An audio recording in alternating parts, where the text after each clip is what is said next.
предоставили время зайти на вебинар, потому что мы понимаем, это конец года, все очень заняты завершением дел на работе.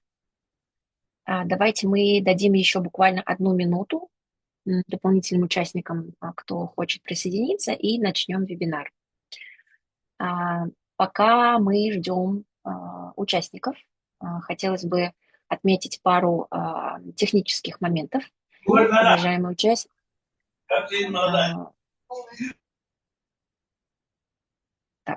участники, хотелось бы, пока мы ждем остальных, пройтись по техническим вопросам. Первое – это если у вас возникнут проблемы со звуком или с картинкой во время вебинара, пожалуйста, напишите нам в чате, чтобы мы могли своевременно вам помочь. Также у нас вебинар сегодня будет проводиться на английском языке с помощью синхронного перевода, поэтому во время основной содержательной части, пожалуйста, в нижней панели вашего экрана найдите значок глобуса и выберите канал перевода с английского на русский. Хотелось бы также еще раз напомнить, у нас все вебинары записываются, так же, как и сегодняшний, поэтому мы просим тех из вас, кто не хочет, чтобы ваша картинка попадала на запись, выключить свою камеру. Запись данного вебинара, а также материалы, которые будут сегодня показаны, они все будут размещены на наших ресурсах. И также во время основной содержательной части большая просьба отключить микрофоны для того, чтобы предоставить максимально продуктивное время для всех участников. Давайте, уважаемые участники, мы, наверное, начнем наш вебинар. Мы хотели бы еще раз поблагодарить вас за участие. Мы очень рады видеть вас на 3-м вебинаре профессионального развития Дарья Скаффолд. Это последний вебинар Дарьи Скаффолд в этом году. Мы очень надеемся, что у вас будут продуктивные и очень хорошие, веселые праздники. И надеемся увидеться с вами уже полными сил в следующем году на остальных сериях наших вебинаров. Позвольте пару слов буквально рассказать про инициативу нашу, в рамках которой мы проводим вебинары. Дарья Скаффолд – это часть инициативы Европейского Союза под названием «Дарья». Вы прекрасно знаете, Дарья расшифровывается как диалог и действия для находчивой молодежи Центральной Азии, который реализует Европейский фонд образования в тесном сотрудничестве с национальными ведомствами, которые отвечают в Центральной Азии за развитие качества образования и развитие навыков. В свою очередь, инициатива Дарья, она поддерживает стратегию Европейского Союза Global Gateway. В рамках Дарья Скаффолд, в частности, мы стремимся создать долгосрочные улучшения в качестве профессионального образования и обучения в странах Центральной Азии. И наша задача – это помочь педагогам использовать компетентностный подход в ежедневной практике и еще лучше планировать свои занятия. И мы очень рады, что инструмент, Scaffold, который мы помогаем имплементировать, все больше и больше применяется во всем регионе Центральной Азии. Собственно говоря, помимо наших образовательных ресурсов, то есть тренингов очных, а также онлайн-вебинаров, мы также хотим создать большое и очень активное сообщество профессионалов со всего региона. И для этого у нас созданы специальные ресурсы. То есть первый ресурс – это Telegram-канал, где сейчас больше 1100 педагогов со всего региона, где вы можете в режиме онлайн обменяться какими-то впечатлениями после мероприятий, задать вопросы, поделиться проблемами. И также второй ресурс – это мини-сайт Дарья Скаффолд, где расположены все записи вебинаров, календарь всех наших мероприятий на текущий год и также вдохновляющие практики от коллег со всего региона для того, чтобы вы могли с ними ознакомиться и вдохновиться их работами и также продолжить имплементацию на своем уровне. Ссылки на данный ресурс у нас сейчас располагаются в чате. Напоминаем что у нас запись сегодняшнего вебинара будет расположена как раз-таки на данных двух ресурсах. Теперь позвольте, пожалуйста, перейти к нашему сегодняшнему вебинару. Вы знаете, что у нас сегодняшний вебинар посвящен профессиональному развитию педагогов. Всего в серии у нас 6 вебинаров. Первые 2 прошли. Третий у нас будет проводиться сегодня. Четвертый, пятый, шестой вебинар, сейчас вы видите на слайде все названия, они у нас уже пройдут в следующем году. Еще раз, все анонсы, тематика, даты, вся информация будет опубликована на наших основных ресурсах в Телеграме и мини-сайте. Поэтому, пожалуйста, если вы еще не пользовались данными ресурсами, воспользуйтесь ими или сохраните ссылки. Теперь позвольте передать слово нашему сегодняшнему эксперту, доктору Расселу Григу, который подготовил для вас очень интересную презентацию. И еще раз напоминаю, презентация будет идти на английском языке. Если вы хотите слушать перевод на русский, пожалуйста, в нижней части экрана выберите значок перевода и выберите канал с английского на русский. Спасибо большое, и передаем слово доктору Расселу Григу.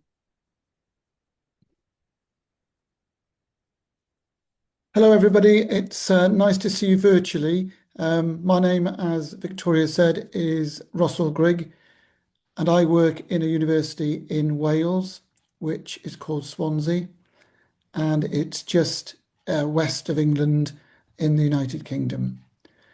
So today's topic is to discuss project-based learning, and if we could go to the next slide, please.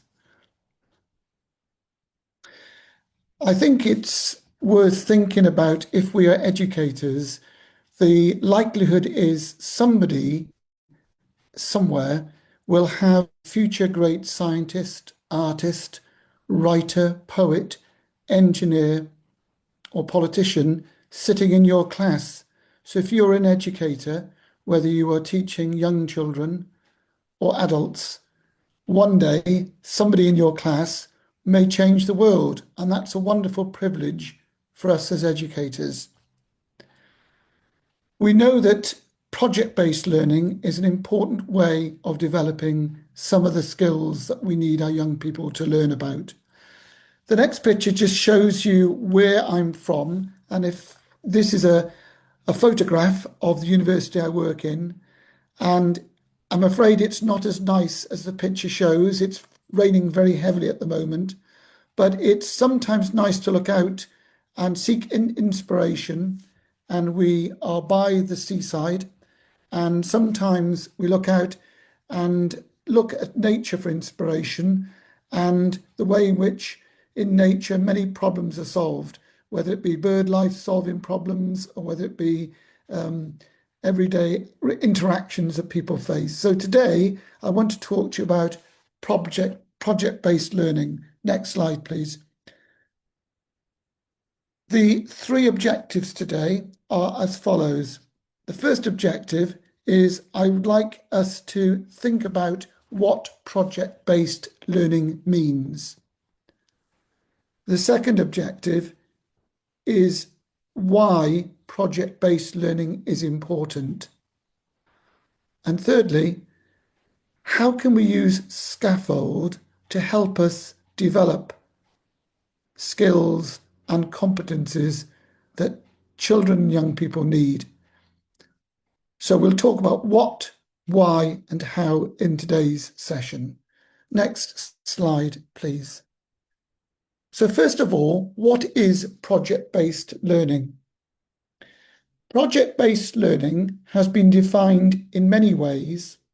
One useful definition is to think about project-based learning as an approach to teaching and learning that is designed to help students investigate authentic problems.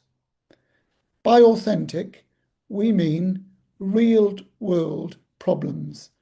It's about making a link between what happens inside the classroom and what happens in the real world. Now, project-based learning is not new. Project-based learning has been around for a very, very long time. So, for example, there are famous educationists like John Dewey in America, Froebel and Pestalozzi in Europe, who have put forward the idea of learning through projects many, many years ago. Why is this the case?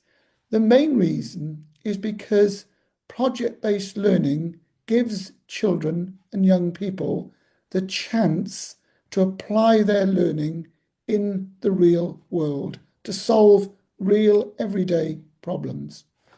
So next slide, please. To illustrate this, I want us to watch this short video. Now, it's a commercial by Pepsi, and I want you to watch this advert from a few years ago, and I want you to think about what problem do you think Pepsi are trying to address here. So please play the video, and if you can turn the sound up, hopefully you can see what's it about.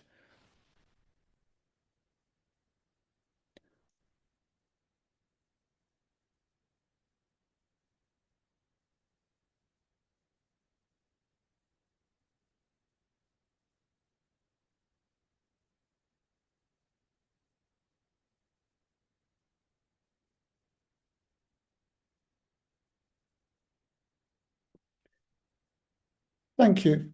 Now, that commercial advert was launched 25 years ago, and it was launched by Pepsi, who were concerned that their rival, Coca-Cola, were selling 4 times more drink than they were.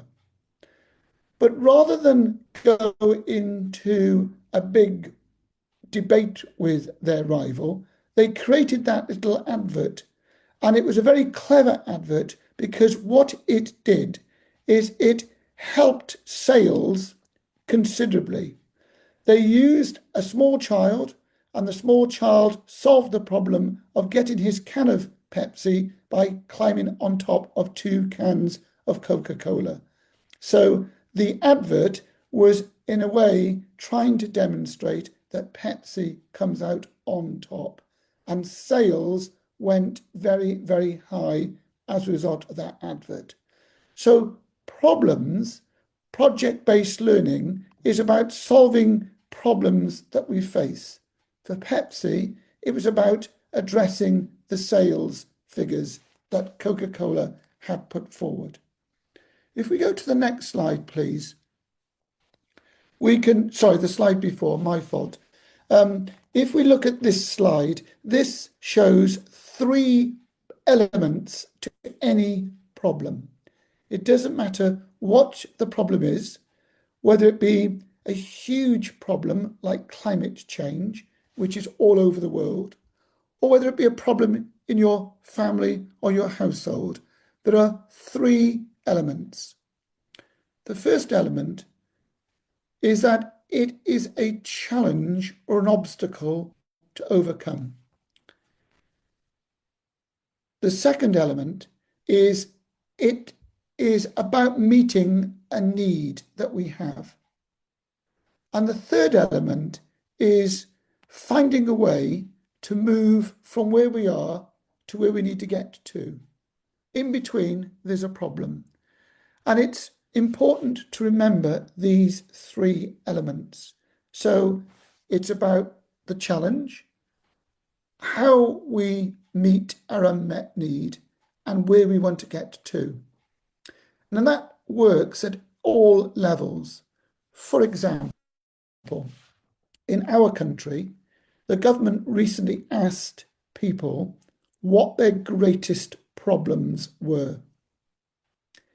And it might surprise you what some of the answers were. Some people said having no Wi-Fi was their greatest problem. Others said the cost of living. When children were asked the problem, some of them said going to school. They were bored at school. So whatever the problem we face, all of them reflect different needs. Can we go to the next slide, please?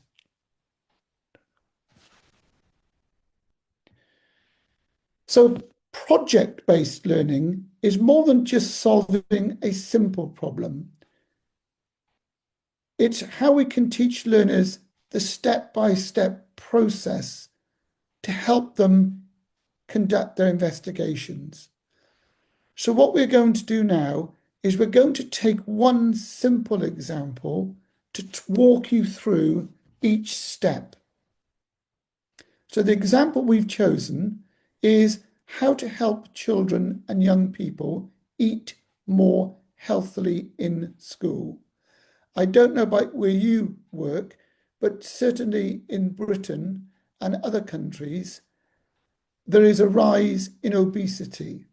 There's a real concern about children's eating habits. So let's talk about how we could take that as a project. Next slide, please. The first step in project-based learning is to identify the problem. So it's important to define exactly what the problem is that we are facing. In our example, the problem is that the school cafeteria needs a new lunch menu that is healthy, affordable, and appealing to students. So let's imagine that is our problem, that children need to eat more healthily. Now, that's the first step. Many children, you might think about your own countries, would opt for the food on the left rather than the right. So the problem for school canteens and for educators and policymakers, how do we get children to eat more of the healthy food on the right rather than the food on the left? That's the problem. It's a global problem. It's a problem many families face. It's a problem that is not confined to children. So that's the first step.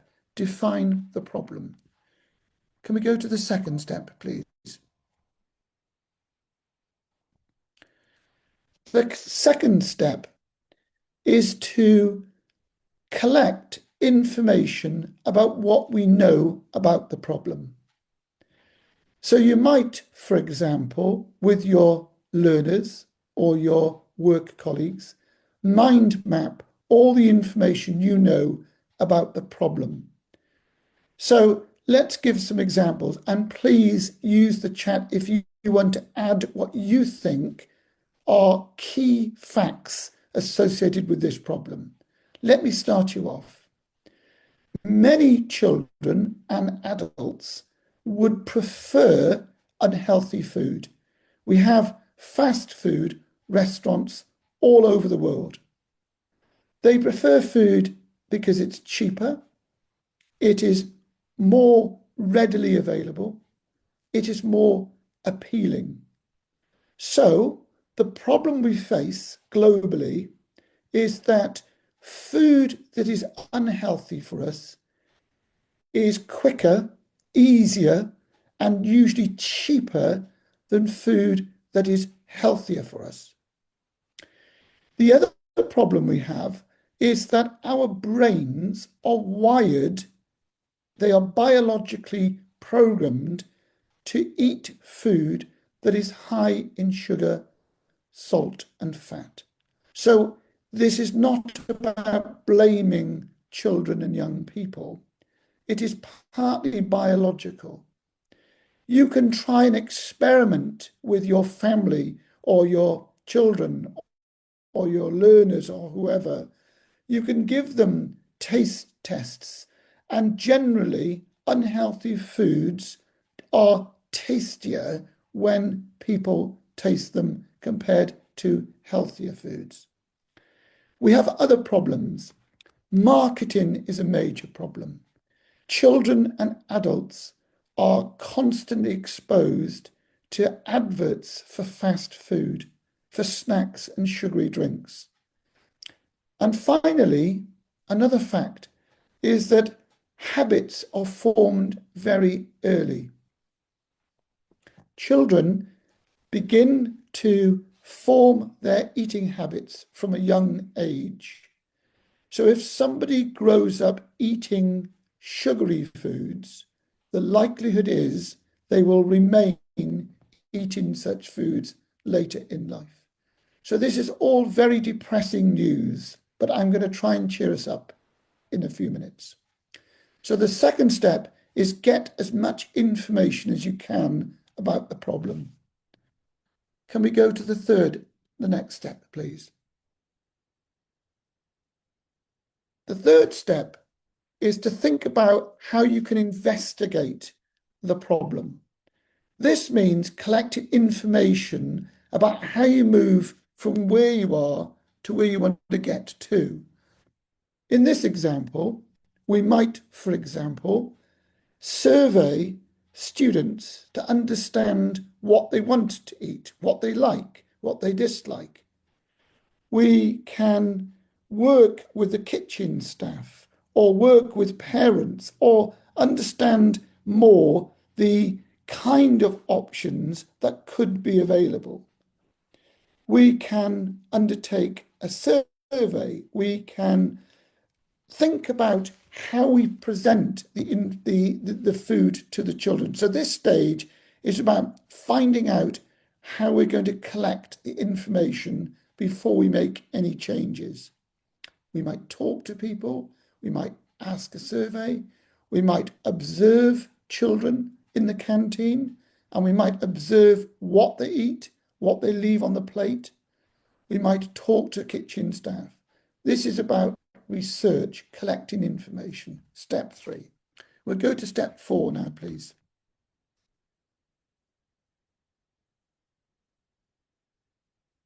Step 4 is about putting ideas on paper. It is about thinking with your colleagues, with the children and learners themselves, with educators, what are the possible answers that we face? In Scaffold, this is called generating and evaluating ideas. That's the competence we're trying to develop. So the example on the page shows you one innovation. In some countries, they have put apps on phones and they've put in software which enables children to order their favourite food in advance. They can pick it up at lunchtime. And what this does, it reduces queuing and it reduces the risk of pupils missing out on their favourite food. If you go to McDonald's and other restaurants, you will see, even though they are generally unhealthy places to eat, they have introduced software such as this. You can pre-order your food before you get to the counter. Their studies have shown this increases customer satisfaction because people are no longer waiting around. This does not necessarily help with healthy eating, but it does help with queuing and other arrangements. I'm not sure about your country, but in some supermarkets, they are now increasingly using automated software. So you have scanners and things to go around with your shopping, which some people would say is a concern because of employment and less labour needed. But it is generally seen to be helping customers find what they want more quickly. Can we go to the next slide, please? The next step is to really think about various ideas, what might work. With what might work, this scaffold calls this creating a product or test, process to test, refine and present. We may have many ideas, but some of the ideas may not be workable because they're too costly.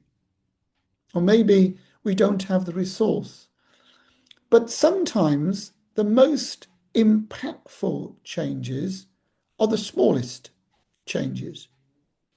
In the example on the screen, simply slicing up fruit into smaller pieces has been shown to increase consumption of fruit. And again, you can try this at home if you have children. If you have children, take an apple, cut it into 4 pieces, and watch what happens. Usually, children will be more readily wanting to eat the sliced up fruit. This has been tried in many countries, and the consumption of fruit has increased. So that is a very simple change that can make a difference to healthy eating. Can we go to the next slide, please?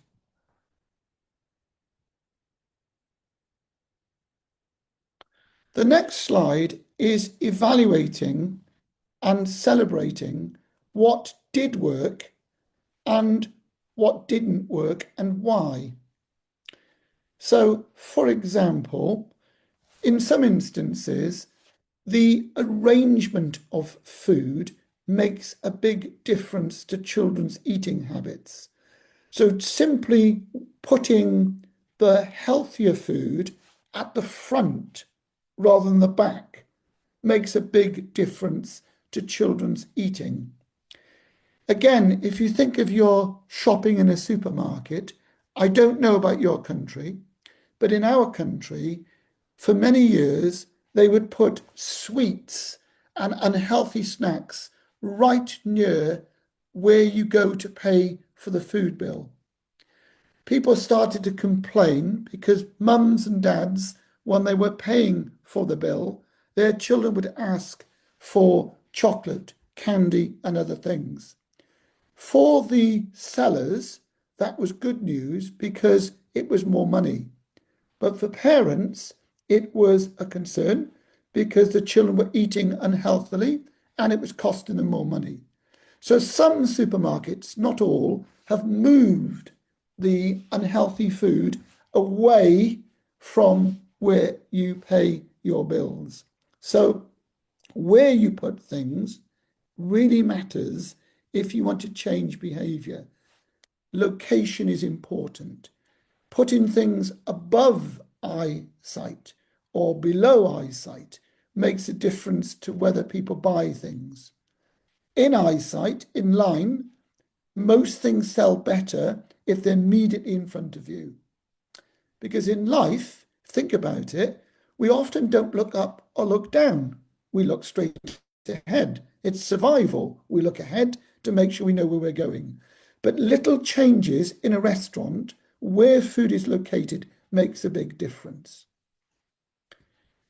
Another small change that they have found is, I don't know if it happens in your country, but when you go to a restaurant, you might notice they put little small bits of food, smaller portions on smaller plates. That can make a difference. So they reduce the amount of food and the size of the plates.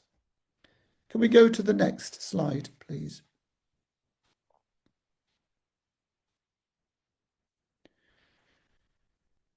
With the example we are discussing, it's important to think about not just healthy food, but the environment where the eating happens.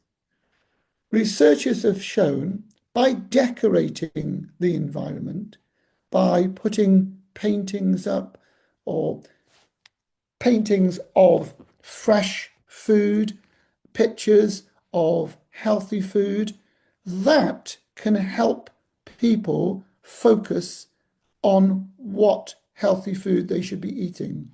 This is visible cues. It's true with us, visible reminders. I don't want to put anyone on the spot, but how many of you are on a diet at the moment? If you're on a diet, just say yes in the chat. How many of you will be on a diet?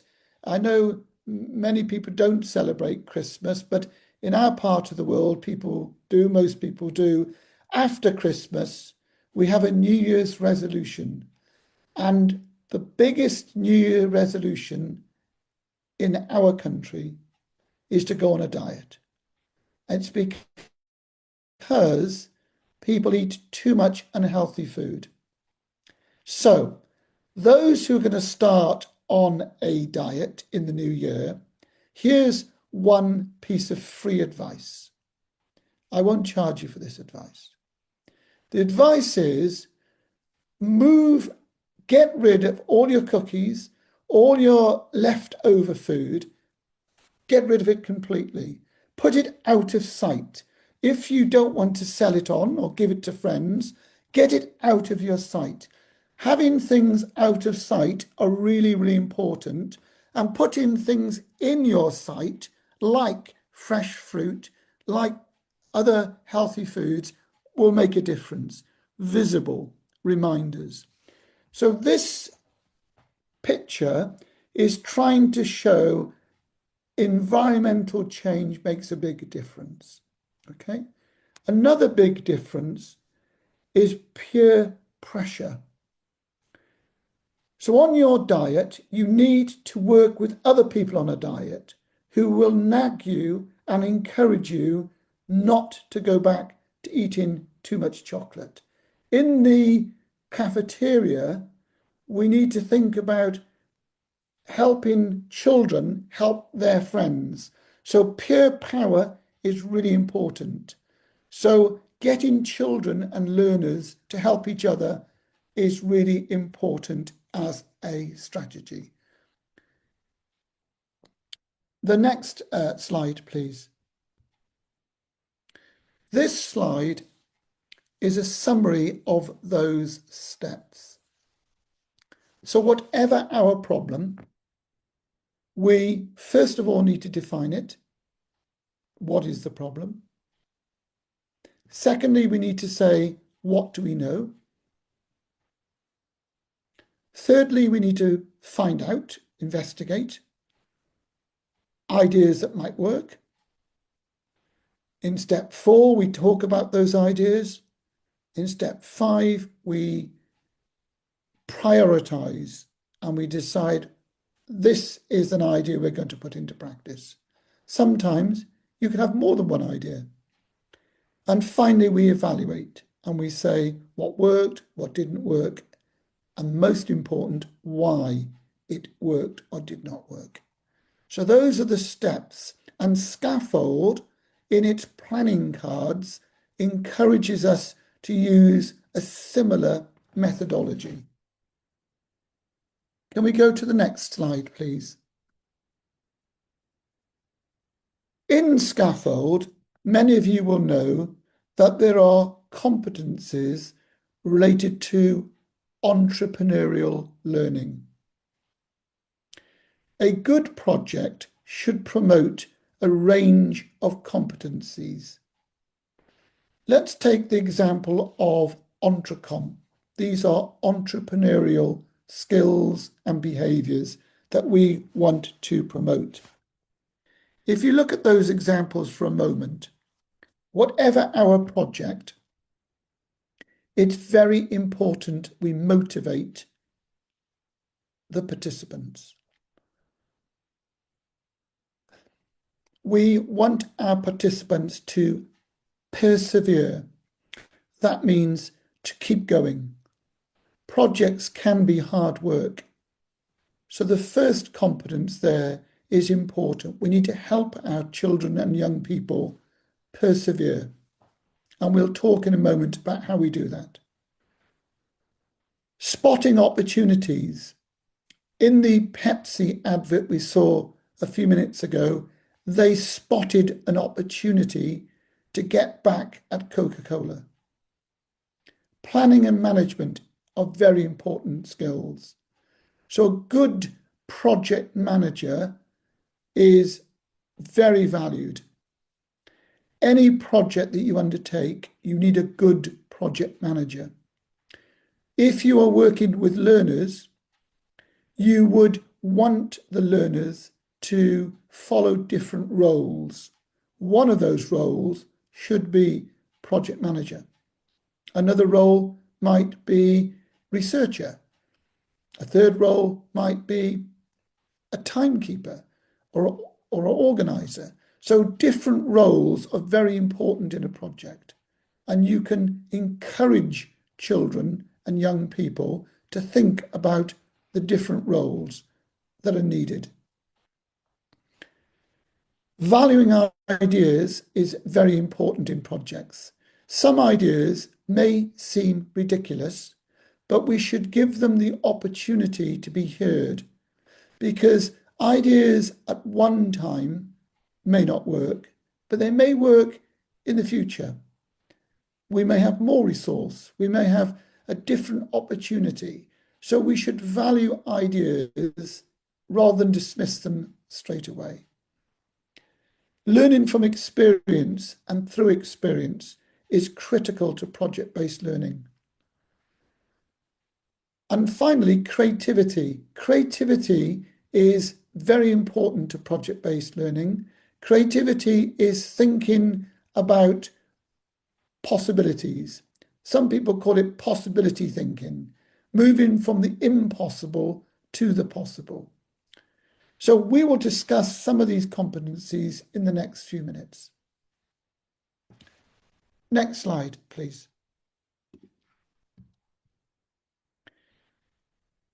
This is a project that I've been working with a school over the last 6 months, and I want to use this to illustrate the scaffold cards in action. The project is with a school, children aged between 3 and 18. It's what we call an all-age school. So the whole age range from 3 to 18. The project is about children finding out about their community. And the problem they faced was as follows. The problem was that in the community, the children were worried about the lack of Welsh speaking in the community. This school is a school where they learn through the medium of Welsh. So what they were finding was that fewer people in the community were talking to them, talking through their language. So they wanted to find out why. So the middle picture is showing 2 7-year-olds who have gone into a local shop, and you might be able to see they have a clipboard, and they're asking the shopkeeper questions about the shop and what he sells. And they are trying to ask the questions in Welsh and in English. And they are trying to find out from the shopkeeper what language he uses each day. So they have gone into the community and they've gone round all the shops, 20 shops, small community, and they've done a little survey. That's what they're doing. They're trying to find out what is sold in the community and what language is used by the shopkeepers. Then they went into the street with their teacher and they stopped people and they asked them questions and they found out what their language was and they found out a little bit about where they came from. They were exploring identity.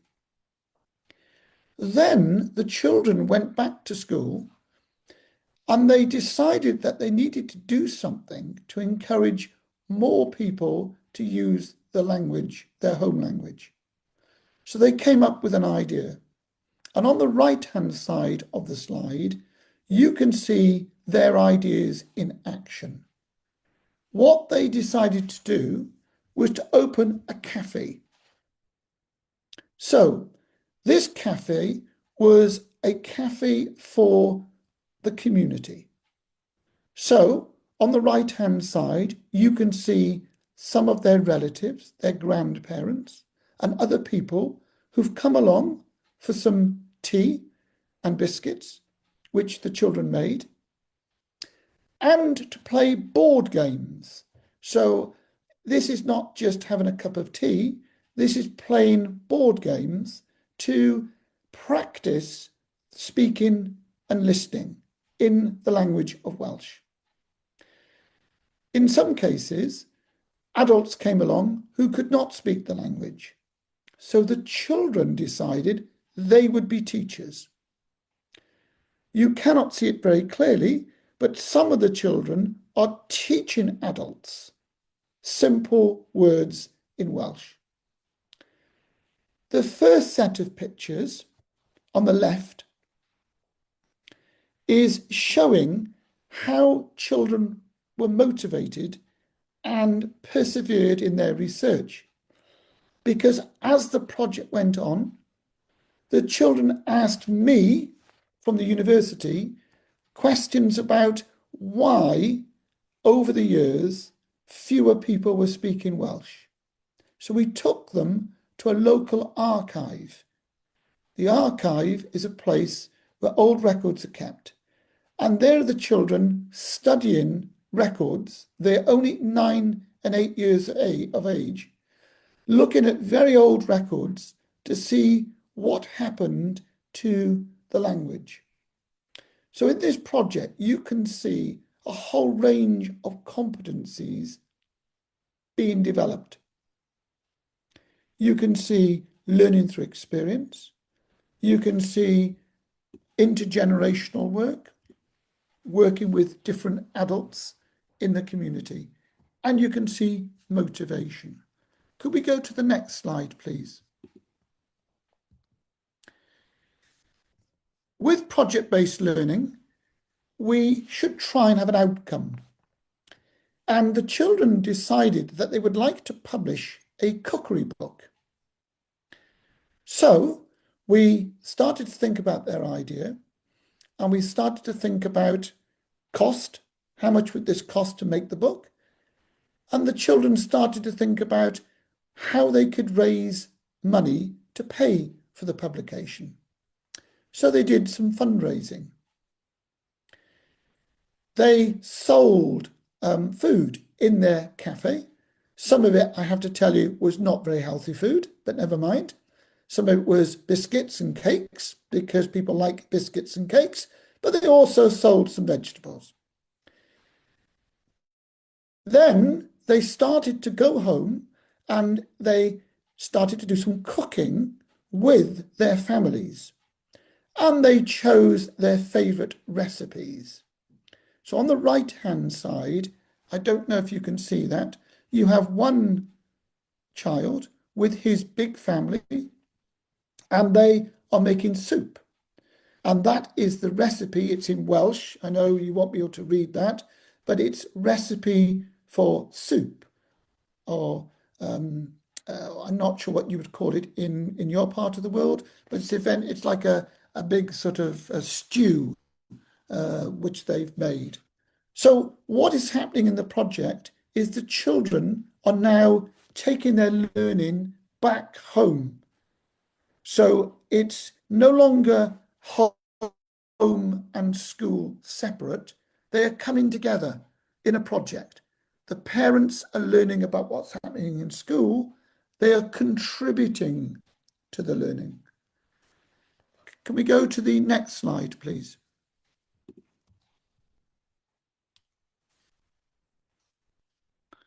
Here are the children involved. There were many classes, but this is the class of children who were very proud of their cookery book, which was published. And we asked the children to think about what they learned over the course of the project. The project was 3 months in length. This is not a 1-week project, 3 months. And each week they spent about an hour and a half, 2 hours on the project. We asked the children what they had learned. The children and the teacher said some amazing things. One thing they said, it helped older people who were lonely. That is something I didn't think about when I started this project with the children. They said that some of their family were at home, sitting at home. Bringing them to the cafe enabled them to have friendship, to meet people. Many of you may have family friends who are alone, live alone. A project like this can help bring people together. And children can be very powerful forces in older people's lives. If these children, part of the project, they went to residential homes where elderly people were living, and they brought food to the homes, and to see those people's eyes light up was wonderful. So one thing they learned was about helping other people. They also learned about planning and management skills. They learned to cost items. When they were selling their food in the cafe, they had to work out the cost, what profit they could make, what they could charge, which would make it not too expensive. This is called financial literacy, which is a competence in scaffold. They learned to be creative. They created their own recipes. I have to tell you, one or two of them were not very edible, but nonetheless, they had a go at creating their own food. And they enjoyed experimenting with food, putting different ingredients together, combining different ingredients. Can we go to the next slide, please? I know you will not be able to read the language here. These are pages from the cookery book. And you can see that we struggled a little bit with healthy eating, but that wasn't the focus of this project. The focus of this project was more about the language. And you can see children from different ages have produced recipes with their families. And then the cookery book was sold, and we sold 500 copies within 2 hours. The children were delighted. We have some young entrepreneurs who are ready to go to the next project. Next slide, please. That's just a link to the school if you want to find out more and more about us as a university. Next slide, thank you. I'm mindful of time, so I'm going to go a little bit quicker in the next couple of slides. So if we have a look at this slide, we're going to change topic, and I'm going to introduce you to some theory. One of the important theories behind change, behavioral change, is called nudge theory. And if we illustrate this, if you take the problem of smoking, smoking, everybody knows, is damaging to our health. People know that, but people still continue to smoke, and that's their choice. With the learning theory of nudge, what nudge says is that to help people change their behavior, we need to focus on small change to help them make important changes in their lives. So our brains handle lots of information. Every day we are processing a huge amount of information. So what happens in our brain is we have shortcuts to understand information. And the shortcuts aren't always logical. If they were, you think about it, everyone would stop smoking because everybody knows it's not good for us. Or everybody would wear a seatbelt because when we drive a car, we know that wearing a seatbelt keeps us safe. But unfortunately, our brains do not always work in a logical way. Feelings come into play. So the challenge we have to make people change behavior is we're battling against biology. We're battling against feelings. we have a lot to cover to try and make people, help them improve their lives. So if we go to the next slide, this is the theory of nudge. And this looks complicated, but it's quite simple. What nudge theory says is that if you can put a small change before somebody, give them the option to choose it, over a period of time, the bigger changes will happen. The first concept is called reactance. What that means, if we try and force people to do things, often they won't do it. They will react. If you are a parent and you force a child to do something, they may do it initially, but they resent you. They will be unhappy. So we've got to find a way of encouraging people to adopt behavior. Okay? In the example, forcing children to abstain from eating cookies, okay, every day, actually in the long term may want them to eat cookies. So it's called reactance. We have to flip it. We have to think about how we can encourage them, to make the right choice. The second concept is self-attribution. This is where people feel if they have freely and consciously made a decision, if they have a choice, they are more likely to enjoy the outcome. So in very simple words, what we're now going to look at, how can we encourage choice? So the next slide, please. So how this works through Scaffold is, in Scaffold, we want to try and give our learners choice. For example, over how they learn, or what they learn, or maybe what method they choose. In the example I chose earlier, by putting fruit at eye level, the research says children will eat more fruit, simply by putting it at eye level. You could try it out if you have a canteen. Put the fruit at eye level. The choice is how we present the food to children. The bottom box is people can still choose to eat unhealthily, but we're giving them the option, we're giving them a guidance, okay? And then the right-hand box describes different kinds of nudges. For example, you can sometimes, having too much choice is a problem. If you reduce choice to, say, 3, that can help us achieve our goals. If you ever go to America and you go to their shopping malls, Walmart, one of the biggest problems there are like 100 jams to choose from, or 30 butters to choose from. And sometimes it's called the paradox of choice. There's too many things to choose from. Having fewer choices can help us achieve our goal. So making less can help us achieve our goal. Okay, next slide, please. So project-based learning has the following characteristics.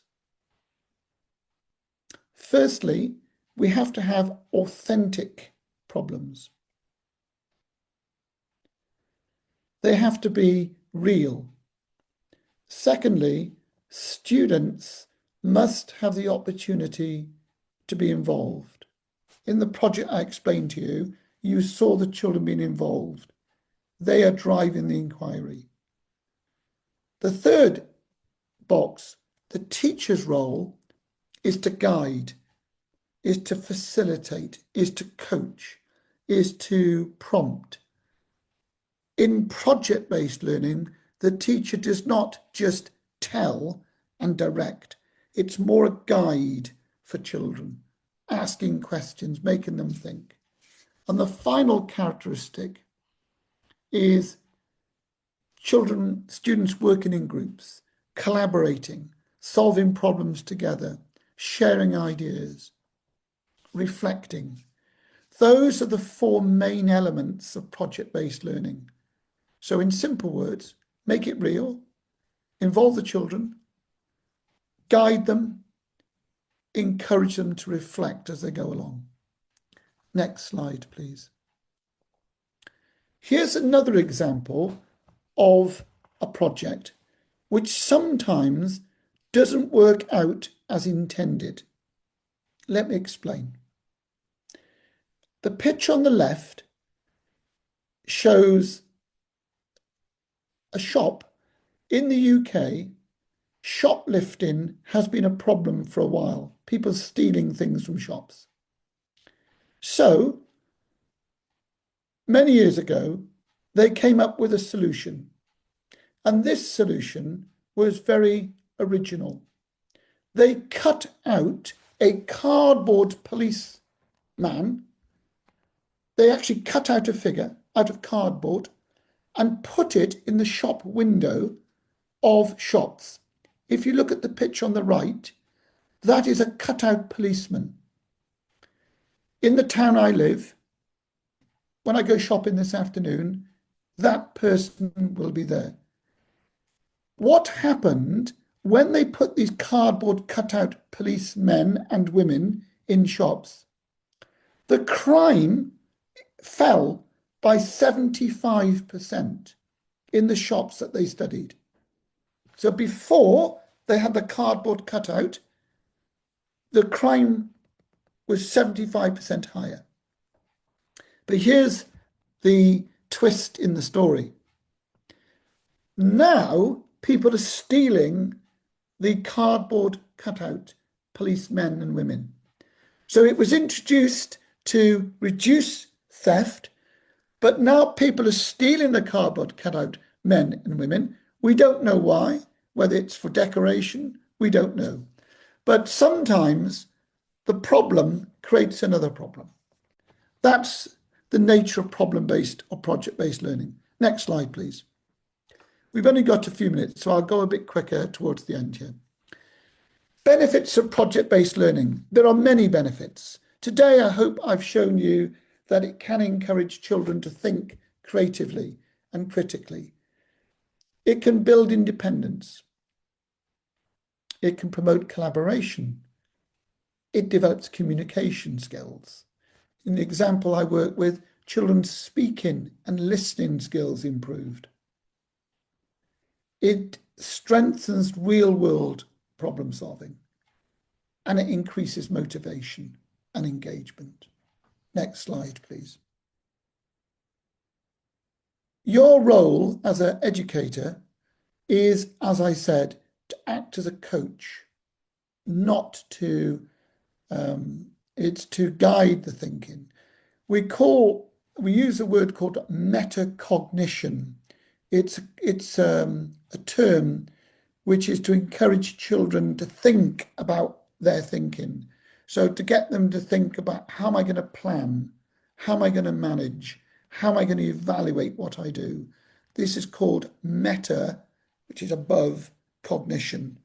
And that is, if you can get children thinking at that level, that is excellent. That is a part of problem-based and project-based learning. Next slide, please. The role of the student is to investigate, to work together, to collaborate, to analyse. It's very much them taking ownership. Next slide, please. All project-based projects should involve values. So, Victoria, do I have a few minutes, or am I out of time? Do I have 2 minutes? Yes, absolutely. Okay, so projects should promote values. Let me show you very quickly an example of how this can work. In the next slide, please. When I worked in the United Arab Emirates a few years ago, I was working with some children, older children, they were aged 16 and 17, who were not very interested in school, but they were interested in art. They loved art. And there was an artist who was in the country at the time called Slinkerchew. And his artwork was taking miniature figures to illustrate big problems. If you Google Slinkerchu, you'll see his work. He's all over the world.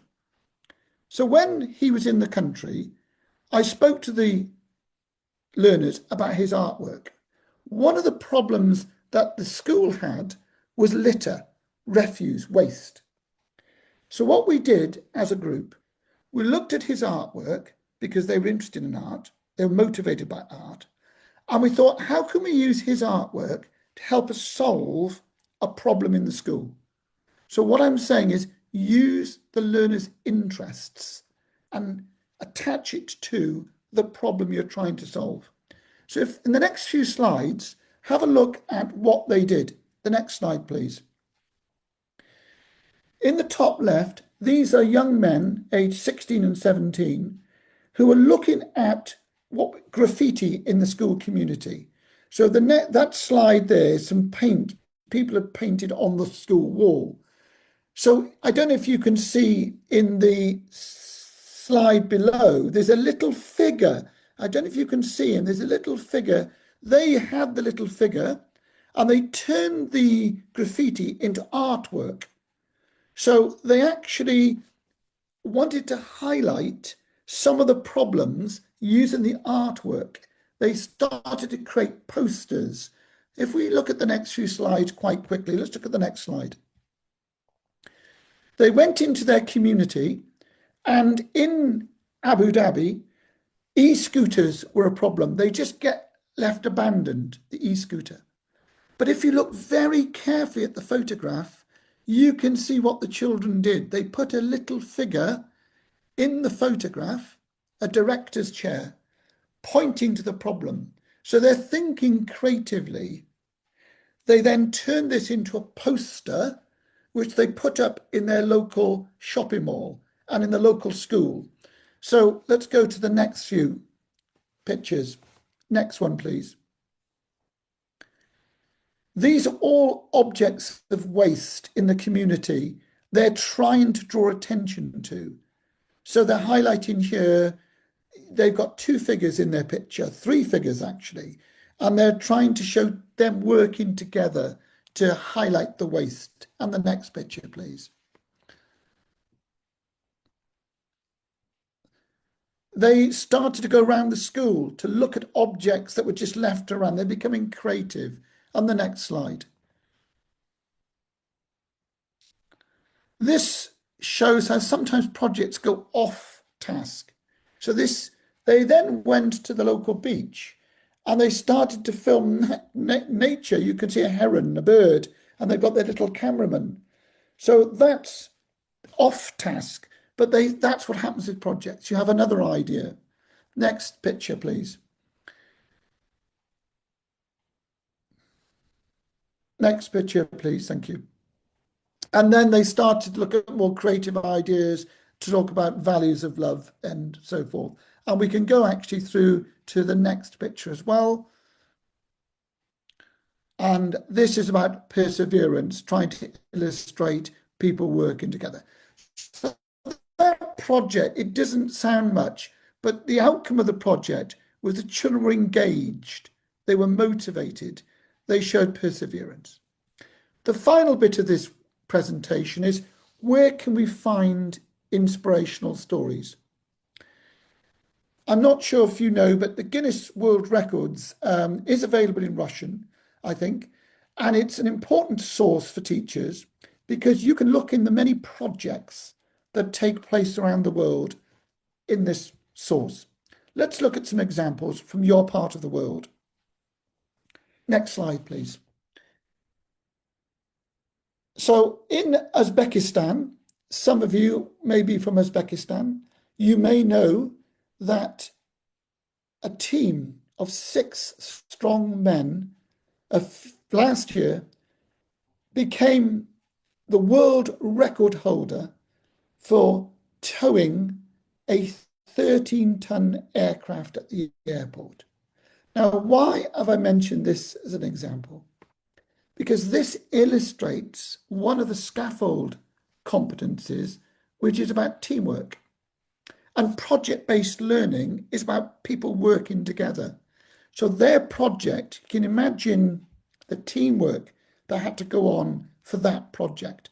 So in the next few pictures, think about the project skills people are demonstrating. This one, teamwork. Let's look at the next picture. This story in the Guinness World Records is from Kazakhstan, and Beckner, who was a singer, yeah, we can look at this one, that's fine. In this example, we'll keep on this slide, please, this one here, yes. This is Beckner from Kazakhstan, who entered the World Guinness Records, and he is there because of the work of an engineer, David Aguila. Now, think of the competences being demonstrated here. If you don't know Beckner, Beckner was a singer and is a singer, and he holds the record of having the first functional Lego prosthetic arm. Now, that is David Aguila actually created this Lego arm to help Beckner. Now, the consequence of this is creating prosthetic arms out of Lego is much, much cheaper for the health of the nation. So, in other words, the invention demonstrates innovation, creativity, and value added because it's made these supports much cheaper for people to access. Go to the next couple of examples quickly, please. The next example is from Kyrgyzstan, and you may know this gentleman, Alexei, who a few years ago, he was and is, I think, the national record holder for moving 7 freight half wagons 6 meters. What does this project demonstrate? Well, it's about his resilience, his perseverance, his dedication. These are dispositions all our projects want to promote. The next slide, please. This next slide is about collaboration. This is from Turkmenistan. This group, more than 3,000 cyclists coming together. Imagine trying to organize that. And it shows their collaboration in developing the cycling skills, their cycling awareness. And it is the largest such gathering, and it really demonstrates learning to learn skills, openness to new knowledge. And I think the final couple of slides, this is from Turkmenistan. This is the communication skills. This is a group of singers who came together, and more than 4,000 of them. So again, imagine the teamwork and collaboration involved here, trying to come together to, sing the largest gathering of singers in the world. The next slide, please. We're going to finish in the next couple of slides by looking at some of the challenges of project-based learning. One of them is assessment. With assessment, it's important that we think about how we assess. So we can assess individually. For example, individuals can keep a journal, or they can keep a reflection log. We can assess in groups, so the group can come together and give feedback to each other on their presentation and report. But we can also assess the process going through the project. And one way to do this is to use rubrics. So the next slide, please, shows how we can use Gen AI, Copilot, ChatGPT to create rubrics to help assess project-based learning. If you use Copilot or ChatGPT and you put into those, create a prompt for project-based assessment, it will create something like this. If you then ask it to create it for a certain age, you could ask it to say, create me a rubric for 15-year-olds, for 6-year-olds. It will create the prompt for you. This is helpful for assessment because the learners can see how they're making progress as they go along, rather than just at the end. So create rubrics with the students. You can change the criteria. You can decide the criteria. So in this example, you might want to look at understanding of the topic, working with others. My advice, you could use the scaffold competencies to create your rubric. You could look at the planning cards. You can create rubrics using the scaffold competencies. So here's a really good idea, I think, for you to develop your assessment practice. And the final slide, please, or the final couple of slides. There are challenges with project-based learning. Sometimes the problems are not very clear. Sometimes some learners contribute more than others. Sometimes we haven't got enough time, and assessment can be a challenge. But on the right-hand side, I've suggested some solutions. You do need time to undertake a good project. And then final slide, thank you, is a quote from somebody who I would suggest is an excellent source to read about projects. He's a man called John Holt. He's no longer alive, but he wrote many books in the 60s and 70s. And he said that learning is not the product of teaching. Learning is a product of the activity of learners. And what he was trying to say there is we should never assume that when we teach, children learn. But through projects, children can learn, okay, if we design the projects carefully and we have very clear outcomes in mind. So thank you ever so much. I'm sorry it's gone over time, but thank you for listening. Да, уважаемые участники, хотела бы поблагодарить нашего эксперта, доктора Рассела Грига, за сегодняшнюю презентацию. Также, опять-таки, хотела бы отметить то, что мы знаем по диалогу с вами, то, что проектно-ориентированное обучение одно из самых любимых методов многих из вас. Вы его очень часто применяете в разных контекстах, в разных учебных заведениях. Поэтому надеемся, то, что сегодняшние материалы станут хорошим подспорьем для расширения вашей имплементации именно проектно-ориентированного обучения. Хотелось бы с нашей стороны буквально напомнить то, что сегодняшняя запись вебинара сегодняшнего, а также материалы, которые только что были вам показаны, они будут доступны на нашей мини-странице, а также в нашем онлайн-комьюнити в Telegram. То есть все ссылки будут опубликованы именно на данных ресурсах. Сейчас мы в чате разместим данные ссылки. Если вы ими еще не воспользовались, пожалуйста, сохраните их у себя. Также, если можно будет, у нас вот так как немножко времени больше заняло, у нас нет возможности сейчас принять вопросы, но в чате в Телеграме вы можете, пожалуйста, написать свои вопросы, также задать, поделиться своими впечатлениями относительно данного вебинара, задать, может быть, вопросы самому нашему эксперту, и мы постараемся на них своевременно ответить. Если мы можем перейти, пожалуйста, на следующий слайд. Да, и последний момент, что мы хотели напомнить, то что серия вебинаров по профессиональному развитию педагогов у нас продолжается. В следующем году у нас состоятся оставшиеся 3 вебинара. Вы сейчас тематики видите на слайде. Все анонсы также будут размещены на наших ресурсах в Телеграме и на мини-сайте. На этом хотели бы закончить сегодняшний вебинар. Спасибо всем участникам, а также нашему эксперту большое за то, что предоставили время сегодня под самый конец года и посвятили время своему профессиональному развитию. Мы уже сегодняшним вебинаром заканчиваем полностью вебинары Дарья Скаффолд в этом году, поэтому мы уже с вами увидимся в следующем.